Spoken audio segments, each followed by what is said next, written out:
Welcome back, everybody. Automotive Inc. Today we are going to put a band-aid on Loki's battery drain problem. So as I've told you guys before, I will link some of the trouble videos down below.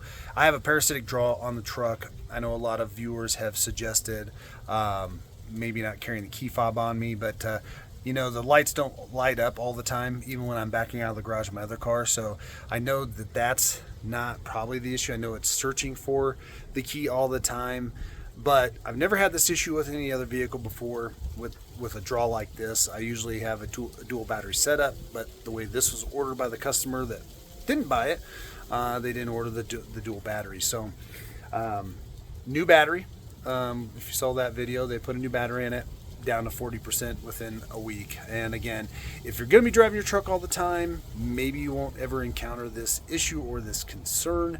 But I do go 5-6 days in between driving it, just because I drive my commuter, because I drive a little bit and my little Subaru gets way better fuel economy. But this isn't a bad thing to think about. I had a viewer a long time ago said that they went out and had a big fancy system put in where there's a heavy duty charger in there and whatnot, and it kind of sticks on the bumper of the grill. I see this on a lot of work trucks and stuff. I didn't want to do that necessarily, but it was good food for thought. So today we are going to install a permanent battery trickle charger. This is a NOCO. I've never bought anything from NOCO, but one of my jobs, they had a lot of boost packs, a lot of battery chargers and everything by this company, and has a 3-year warranty. I will link this down below. But the reason why I went with this one specifically, even though it's only a 2 amp, I think that might just work to carry me through the week without depleting the battery, and because it's so freaking small. This is a permanent attachment. I mean, permanent in the sense you can take it off, but you're bolting it onto the battery terminals itself. $39, and this is gonna be way cheaper than me having to replace a battery, especially because you can see back there it snowed this week, so it's starting to get colder and colder here in Colorado.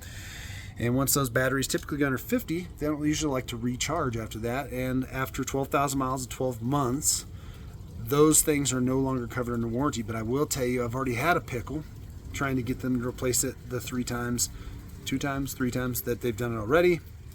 And frankly, because they keep saying I have to go back to the other dealer, and I've went to dealers that are closer and they said they won't touch it, they won't warranty it. This is an issue that should have been rectified when the truck was brought to the lot, and they're not the originating dealer.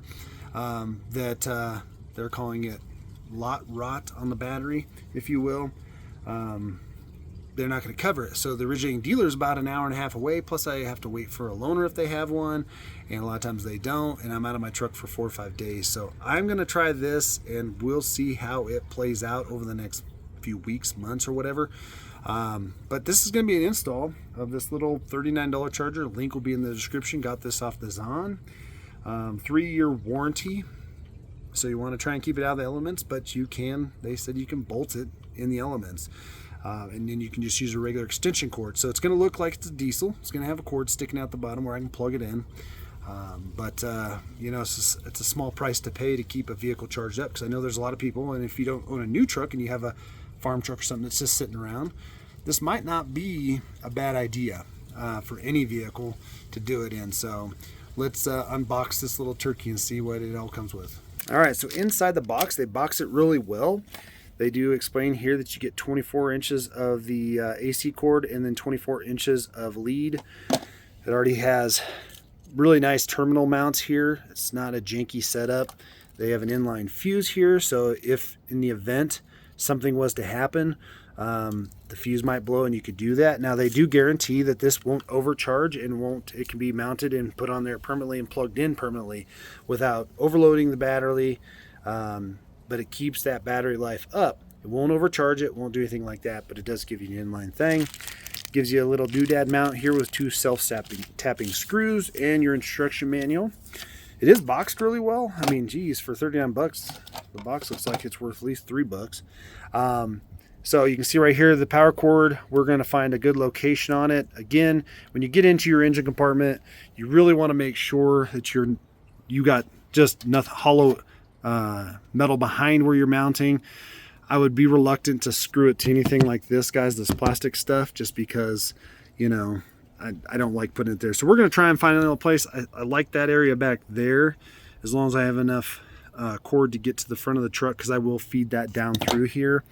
Another key thing to take a thought process of is your battery minder system. So you could try and just mount it here, but again, if the battery goes low, the battery won't let it charge because of this battery management system on here. So this is supposed to keep the battery to a minimum of where it at least start before it kills the battery.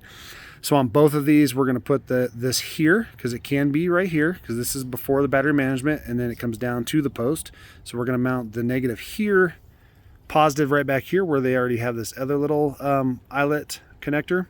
This is a 10 millimeter, so once we get it mounted, we'll find a way that we can still make it look nice so it doesn't look like just random cords are running around in here. So yeah, I'm gonna find the place and we'll get started.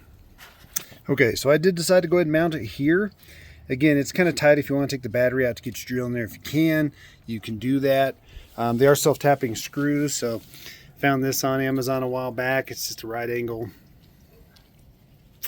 whatever you want to call it, I guess, drill bit, screwdriver connector, super cheap. I'll link it down below. I was able to basically get it in there. Now with 24 inches of cord, you can see that's as far as it's going to go. But the good thing is we can actually zip tie it up underneath here like this. Then you can run your extension cord underneath the hood and plug it in. Again, if you're not going to drive for a week anyway, you probably should be checking your oil at least once a week, even in a new vehicle. So if you plug it in, it'll maintain it. If you're plugging in for a long time, it's good because this connector is going to be, being this short, it's going to be up and out of the weather, so you can just run your extension cord underneath the edge of the hood here. It's not going to hurt anything run underneath there. It's not going to crimp the cord or crush it. But you can see right here, I got it basically mounted, and then they give you this little Velcro strap. This little piece of the firewall is super thin. As we can see, they have a stud on the back. There's nothing back there. So you don't have to worry about any water intrusion or anything putting it there. I checked it, there's nothing back there. So we got it strapped down. We'll get this zip tied up.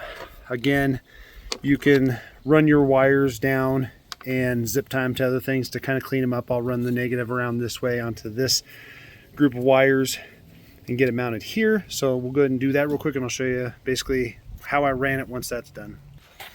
All right, so here we go. We got it mounted. Now you can, if you want to run the negative, you can just peel it away from the double wire. I kind of ran it down through here, ran it up and connected it here, just like that. And then this one I fed through the actual shroud just to keep the weather off it, moisture off it as much as I can. Zip tied it down here to this loom, and then made sure I kept the fusible link or inline fuse right here on top. Zip tied it there, and then that way they can still access this fuse box, and everything. And then I just brought the cord right here, and then you can taper it down. Now they do give you this little cover. So I'd tell you that it's nice just to make sure these don't get bent or anything, to hold on to that, keep in your glove box. But because we're going to plug low-key in all the time, this is a good area for it to drop down. Again, only 24 inches, so not enough room to run out the grill. I was hoping that we would, but there's not. But like I said, you can just kind of keep it down there. I'll probably put one more zip tie right here to keep this on this side of that so it doesn't hop over here next to the battery terminal. But you can see Ford's already got their wire protecting on there. So if it bumps into that. But anyway, let's go ahead and just run the power cord up here. All right, so that's how I'm going to run it out the front. This will also help you, I guess, because it's so high, so you won't forget to unplug it. But you can see on there we have an LED indicator that will turn green once it's fully charged. It will turn green, half green. It'll do its thing, but it will pulse between red and black until the battery's fully maintained.